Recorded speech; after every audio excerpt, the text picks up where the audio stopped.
Hello সবাইকে, কেমন আছো সবাই? চলো আজ তোমাদের আমার করা একটা ব্যর্থ চেষ্টার সাথে আলাপ করাই। এই যে দেখতে পাচ্ছ যে পেন্টিংটা এঁকেছি সেটার কথাই বলছি। ভেবেছিলাম এটা আপলোডই করব না, তাও করলাম। এটা আঁকতে ব্যর্থ হলেও এই পেন্টিংটা সম্পর্কে জানার আগ্রহ থেকে আমি এটি সম্পর্কে অনেকটাই জানতে সক্ষম হয়েছি। আজ না হয় সেটাই শেয়ার করি।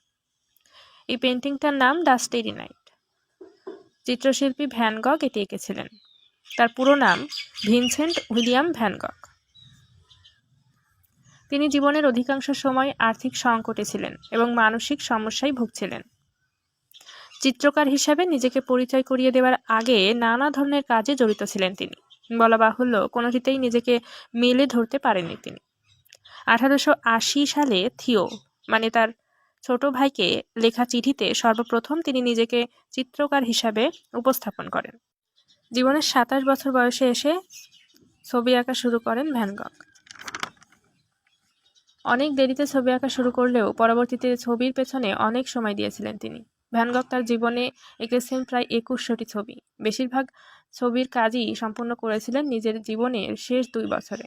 তর্ক সাপেক্ষে ধরা হয় ভ্যান গগের আঁকা শ্রেষ্ঠ ছবিটি দ্য স্টেরি নাইট। তবে মজার ব্যাপার হলো এই ছবিটি ভ্যান গগ এঁকেছিলেন একটি মানসিক হাসপাতালে, যেখানে তিনি নিজেই ভর্তি হয়েছিলেন। একদিন তার আর্টিস্ট বন্ধুদের সাথে তিনি আড্ডায় বসেছিলেন। কোনো এক কারণে তিনি তার মেজাজ হারিয়ে ফেলেন এবং রাগের মাথায় তিনি তার কান কেটে ফেলেছিলেন। ভ্যান গগ আস্তে আস্তে বুঝতে পারেন নিজের ওপর থেকে তিনি কন্ট্রোল হারিয়ে ফেলছেন এবং তার পরপরই তিনি নিজেই মানসিক হাসপাতালে ভর্তি হয়ে যান।